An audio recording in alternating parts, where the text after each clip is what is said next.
waktunya kepada Bapak Ibu. Di sini saya akan membersamai Bapak Ibu terkait pengalaman yang kemarin saya dapatkan dalam pendidikan CGP angkatan 9. Di sini saya akan menyebarkan pemahaman dan penerapan pengalaman terkait budaya positif. Nah, konsep inti budaya positif ada perubahan paradigma belajar, ada disiplin positif, nilai-nilai kebajikan, kebutuhan dasar manusia, motivasi perilaku manusia, posisi kontrol guru, keyakinan kelas, dan segitiga restitusi. Nah, lalu pembelajaran dengan paradigma baru.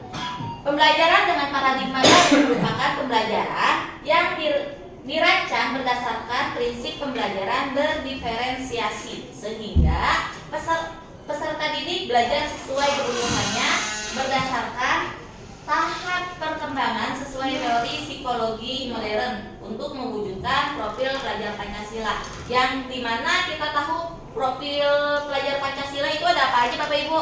Beriman,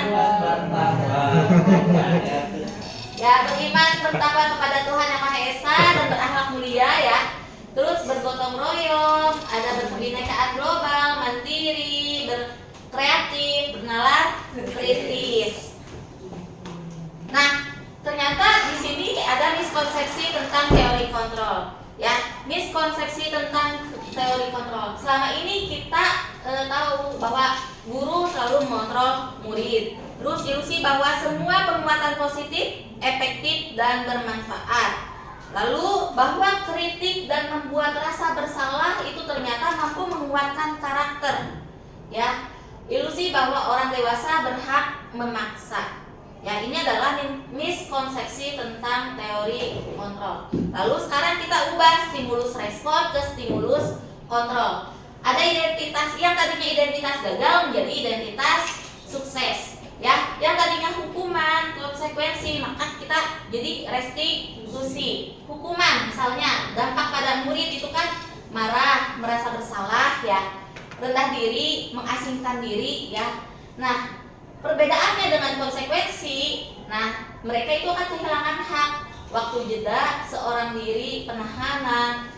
Makanya kita dalam restitusi itu dibuat murid atau anak tidak kehilangan waktu, namun bersemangat untuk memperbaiki diri. Ya Bapak Ibu ya. Nah, kadang dengan hukuman juga kita tiba-tiba mereka tiba-tiba tidak diharapkan atau merasa sangat dilukai, ya benar tidak Bapak Ibu? Nah, konsekuensinya sudah diketahui, masuk akal. Makanya kita perlu restitusi berupa undangan untuk mengadakan restitusi. Ya, hukuman itu dibuat guru, konsekuensi dibuat oleh guru dan murid atau anak. Nah, sedangkan restitusi dibuat oleh murid atau anak. Hukuman itu menyakitkan. Guru menjalani konsekuensi dengan menyalahkan. Ya, selama ini kan kita selalu menyalahkan, mengkritik, menyindir, merendahkan. Nah, itu sebenarnya tidak boleh lagi Bapak Ibu untuk hukuman itu. Nah, konsekuensinya membantu guru menyatakan peraturan, melakukan peringatan, dan menerapkan konsekuensi. Makanya kita butuhkan restitusi untuk menguatkan. Guru menyebutkan keyakinan kelas, membimbing kerangka acuan berpikir restitusi murid. Ya Bapak Ibu ya, nanti kita akan membahas tentang keyakinan kelas dan restitusi. Nah, dalam rangka menciptakan lingkungan positif, salah satu strategi yang perlu kita tinjau kembali adalah penerapan disiplin di sekolah kita. Nah, apakah telah efektif? Apakah masih perlu ditinjau kembali Bapak Ibu?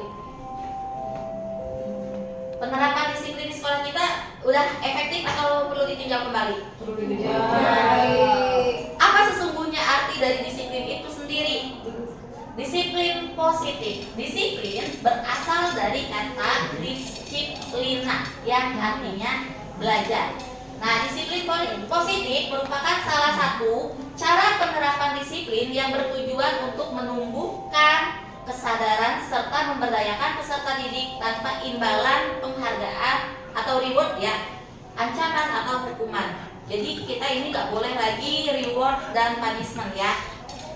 Nah, sebagai pendidik, tujuan kita adalah menciptakan peserta didik yang memiliki disiplin diri sehingga mereka berperilaku mengacu kepada nilai-nilai kebajikan universal dan memiliki motivasi intrinsik dalam perubahan perilaku ke arah yang lebih baik. Nah, dalam disiplin positif, reward sama punishment ini sudah tidak boleh lagi. Jadi, mereka self awareness, apa itu? Kesadaran diri. Jadi kesadaran diri itu yang boleh, sedangkan reward sama punishment itu udah nggak boleh lagi ya Bapak Ibu ya.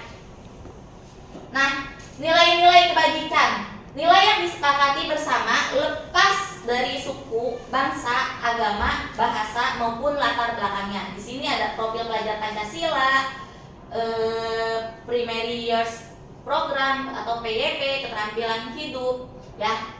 Profil pelajar Pancasila tadi sudah dijelaskan ya, ada beriman bertakwa yang seperti itu ya Bapak Ibu. Nah, sedangkan PYP ada rasa toleransi, rasa hormat, integritas, mandiri, saling menghargai, antusias, empati, dan lain-lain. Nah, keterampilan hidup itu mereka merasa dipercaya, lurus hati, pendengar, yang aktif, tidak merendahkan diri, tidak merendahkan orang lain, dan lain-lain. Nah, kebutuhan dasar manusia. Kebutuhan dasar manusia adalah segala sesuatu yang kita lakukan untuk mendapatkan apa yang kita inginkan. Seluruh tindakan yang kita lakukan memiliki tujuan tertentu pastinya ya. Dan semua usaha terbaik yang kita lakukan adalah dalam rangka agar kebutuhan dasar kita terpenuhi dengan baik. Nah, ada 5 kebutuhan dasar manusia, yaitu yang pertama bertahan hidup, yang kedua kasih sayang dan rasa cinta, yang ketiga penguasaan, yang keempat kebebasan, yang kelima kesenangan. Bertahan hidup itu kan ada makanan, pakaian, pokoknya untuk bertahan hidup ya. Tempat tinggal, keamanan. Kasih sayang dan rasa cinta, itu kan ada rasa diterima, dipedulikan, ya. Kerjasama, menjadi bagian dalam kelompok, itu merupakan kasih sayang dan rasa cinta. Penguasaan, harga diri, keinginan untuk dianggap, memimpin, berprestasi, diakui, didengar, ya. Kebebasan, mandiri, memiliki pilihan, mencoba hal baru, mampu mengendalikan arah dirinya. Lalu ada kesenangan, bermain humor, antusias, tertawa. Motivasi perilaku manusia terbagi menjadi 2 ya Bapak Ibu, ada motivasi intrinsik dan motivasi ekstrinsik. Untuk motivasi intrinsik itu untuk menjadi orang yang mereka inginkan dan menghargai diri sendiri dengan nilai-nilai yang mereka percaya. Sedangkan motivasi ekstrinsik ini untuk menghindari ketidaknyamanan atau hukuman, terus untuk mendapatkan imbalan atau penghargaan dari orang lain juga ya. Nah, ini perbedaan dari hukuman, konsekuensi, dan restitusi ya. Hukuman itu tidak terencana atau tiba-tiba. Lalu hukuman itu tidak tahu apa-apa yang akan terjadi atau tidak dilibatkan. Nah, hukuman bersifat satu arah.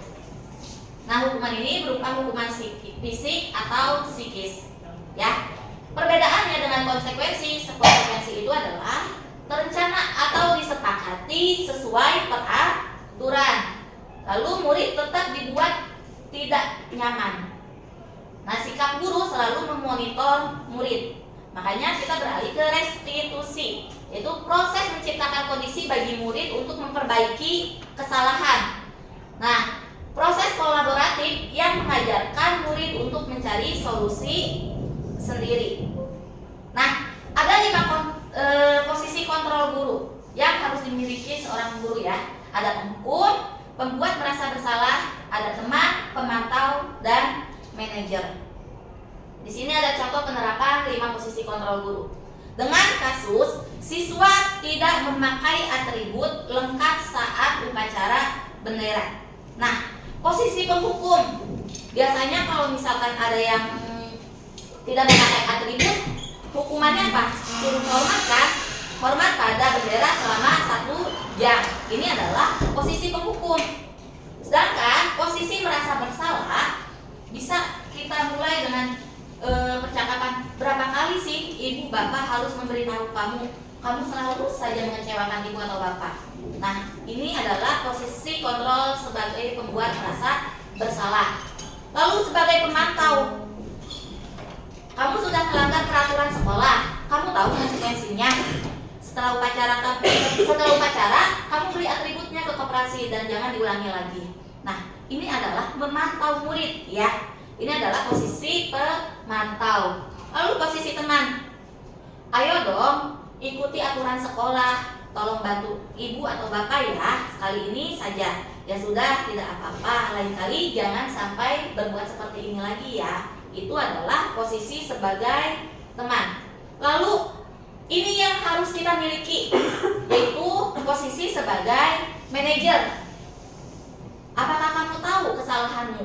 Kira-kira bagaimana kamu memperbaiki kesalahanmu? Artinya kalau posisi sebagai manajer, kita menuntun siswa untuk mencari solusinya, ya. Nah, posisi kontrol, apakah aku ada kasus seperti ada kata-kata ini? Kamu tidak pernah benar melakukannya. Kamu tidak pernah benar melakukannya. Posisi kontrol seperti apa? Apa ini? Hukum ya. Nah, posisi kontrol apakah aku? Ayolah lakukan demi bapak atau ibu ya, teman. Nah, kamu tidak pernah mendapatkan nilai jika tidak mengerjakan tugas. Pemantau, betul Pak Alfian. Nah, lalu sebelumnya emang Bapak Ibu harus kita terapkan di kelas bahwa kita harus memiliki keyakinan kelas, ya. Mengapa keyakinan kelas, ya? Mengapa? Apa bedanya dengan peraturan kelas? Kalau keyakinan kelas, kan anak-anak harus meyakini dengan sepenuh hati, ya. Nah, di sini ada pembentukan keyakinan kelas. Yang pertama, keyakinan kelas harus bersifat abstrak, lalu berupa pernyataan universal. Nah, pembentukan keyakinan kelas ini dibuat dalam pernyataan positif ya. Kalimatnya harus positif, jangan kalimat negatif. Contohnya, jangan datang terlambat. Itu adalah kalimat negatif karena ada kata jangannya. Betul tidak Bapak Ibu?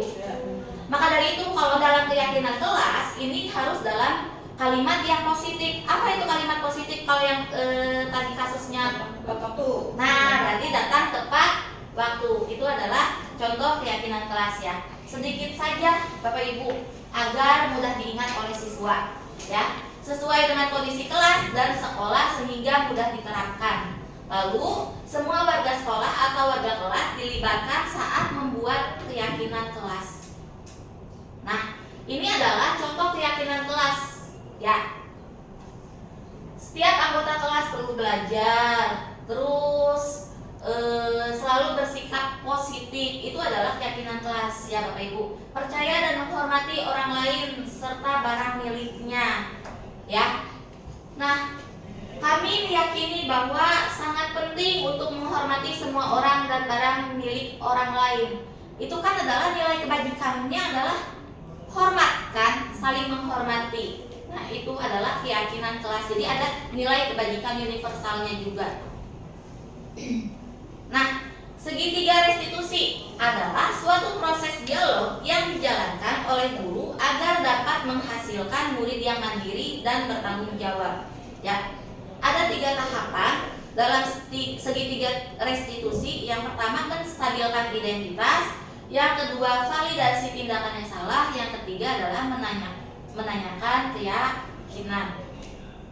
Ya, jika ada masalah, yang pertama menstabilkan identitas. Ini diambil berdasarkan prinsip membuat kesalahan adalah bagian dari proses pembelajaran. Contohnya, kalau misalkan ada kasus, jadi kita harus menstabilkan identitas dulu Bapak Ibu. Berbuat salah itu adalah hal yang wajar. Terus tidak ada manusia yang sempurna. Jadi kita harus ada kata-kata yang seperti itu dulu ketika ada murid yang berbuat yang ada kesalahan ya Bapak Ibu. Ibu atau Bapak tidak mau mencari siapa yang salah atau yang benar, tapi Ibu atau Bapak ingin mencari solusi dari permasalahan ini. Ini adalah termasuk menstabilkan identitas. Lalu yang kedua tadi ada apa? Validasi tindakan yang salah. Ini diambil berdasarkan prinsip setiap perilaku berupaya memenuhi suatu kebutuhan tertentu. Nah, Jadi kalau misalkan ada yang siswa bermasalah, kita juga tetap pakai tahapan restitusi ini, tiga-tiganya kita pakai. Nah, contoh tindakannya, wah kamu pasti punya alasan mengapa melakukan seperti itu. Nah ya, seperti itu Bapak Ibu. Padahal kamu bisa melakukan yang lebih buruk dari ini ya. Saya kagum atas sikap kamu untuk tidak berbuat lebih buruk. Nah, kamu patut bangga karena telah melindungi sesuatu yang penting buatmu. Ini adalah validasi tindakan yang salah, Bapak Ibu. Ya. Lalu yang terakhir adalah menanyakan keyakinan. Ini berdasarkan prinsip teori kontrol, bahwa pada dasarnya kita termotivasi secara intrinsik.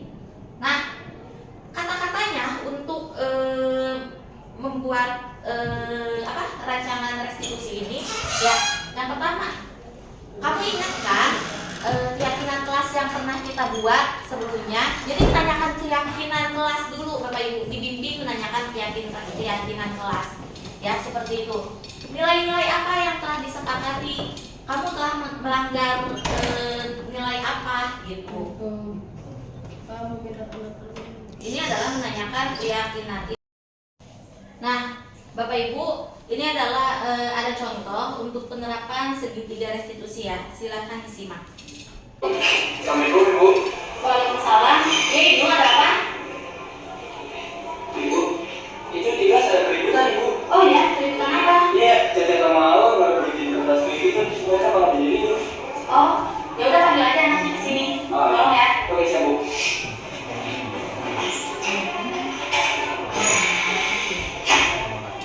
A few moments later.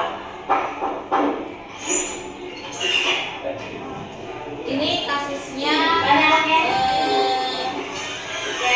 itu saya merusak kipas portable-nya punya Aulia. Assalamualaikum Ibu. Ya, makasih. Jadi membuat Aulia marah. Aulia, kamu kenapa kok kelihatannya marah sekali? Nah, kita harus tampilkan pada identitas dulu ya Bapak Ibu ya. Sesuai dengan tahapan restitusi yang tadi. Ada 3 tahapan kan? Saya lagi di kelas Bu. Masa di kelas portable saya sampai saya itu sumbernya dari saya. Caca, apakah benar yang tadi dikatakan Aul? Kan itu ada foto aku. Aku mau ambil foto aku cuma ternyata di sebelah ada. Oh, itu saya boleh. Aku udah kenal sama aku. Nah ini, di sini ibu tidak akan mencari siapa yang benar dan siapa yang salah. Di sini ibu tidak akan mencari siapa yang benar dan siapa yang salah. Pasti pernah marah ya. Apalagi ketika barang kita dirusak sama teman atau sampai bahkan hilang. Lalu validasi tindakan yang salah, ibu aku loh sama kamu. Ya intinya kamu tidak lebih dari ini. Kamu tidak, misalkan nih kamu tidak merusak barangnya Caca kembali gitu. Itu kayak itu Bu, kan saya tahan. Nah itu bagus. Itu artinya kamu sudah bisa mengendalikan diri kamu, menahan amanat kamu yang ada di dalam diri kamu ya. Nah sekarang Aul, bagaimana perasaan Aul setelah marah? Saya sih capek Bu, cuman kan cuma ada masalah baru aja. Nah dulu kan pernah kita sepakati kan keyakinan kelas. Nah lalu kita arahkan Aul dengan menanyakan keyakinan kelas yang sudah disepakati. Seharusnya saya lebih menghargai orang lain Bu. Nah itu kamu tahu. Sekarang itu tanya lagi nih sama Aul, apakah Aul mau memperbaiki masalah ini? Bu, saya perbaiki. Nah sekarang apa yang harus dilakukan Caca? Jadi kita membimbing Anda untuk mencari solusinya sendiri. Tadinya sih Kan katanya saya udah tinggi. kita tidak boleh memberikan reward sama punishment ya. Jadi si anak itu, nah Caca, Aulia mempunyai kesadaran sendiri. Kamu bagaimana?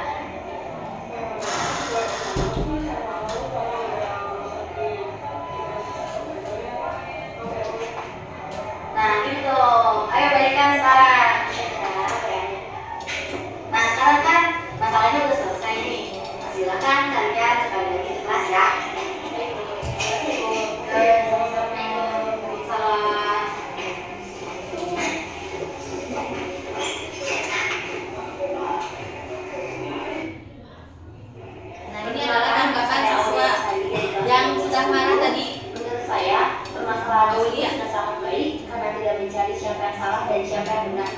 tetapi fokus pada satu solusi permasalahan. Siswa merasa nyaman dan tidak disalahkan. Jadi itu Bapak Ibu ya, contoh penerapan dengan menggunakan resti tusi jika ada masalah ya Bapak Ibu. Diharapkan kita bisa menerapkannya ke siswa kita. Ya. Dalam penerapan program disiplin positif, hendaknya guru memiliki standar kepribadian profesional dan sosial yang baik, di mana guru mampu merefleksikan dirinya dalam posisi kontrol saat ini. Bagaimana perjalanan dirinya sebagai ahong atau manajer yang menuntun murid-muridnya menjadi insan yang mandiri, merdeka, dan bertanggung jawab. Nah, baik Bapak Ibu, cukup sekian dari saya. Terima kasih. Wassalamualaikum warahmatullahi wabarakatuh. Waalaikumsalam warahmatullahi wabarakatuh.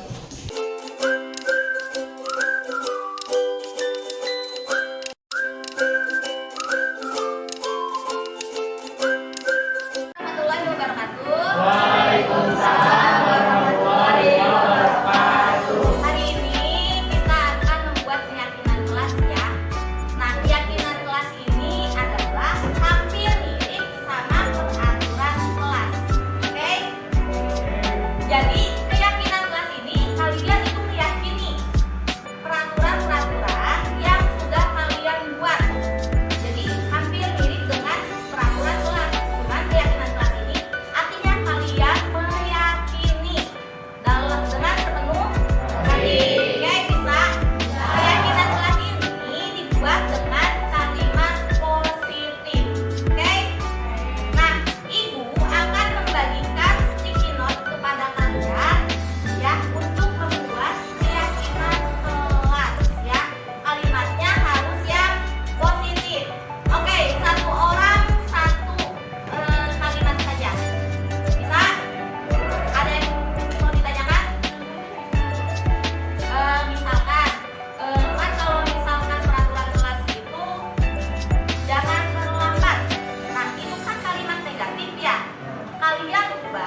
Ada sultan itu seragamnya nggak ada.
Halo, perkenalkan nama saya Rifki Nur Rahman dari kelas 12-8. Assalamualaikum warahmatullahi wabarakatuh. Saya Siti Kasri dari kelas 12-8. Perkenalkan, nama saya David Gabriel dari kelas 12-8.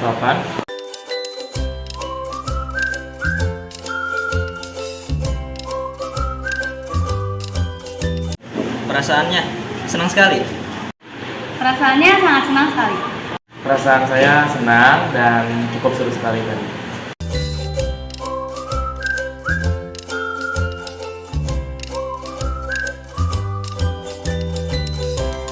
Penting nggak? Sangat penting, sangat penting. Menurut saya sangat penting sekali. Ya, kalau dibilang penting, penting banget.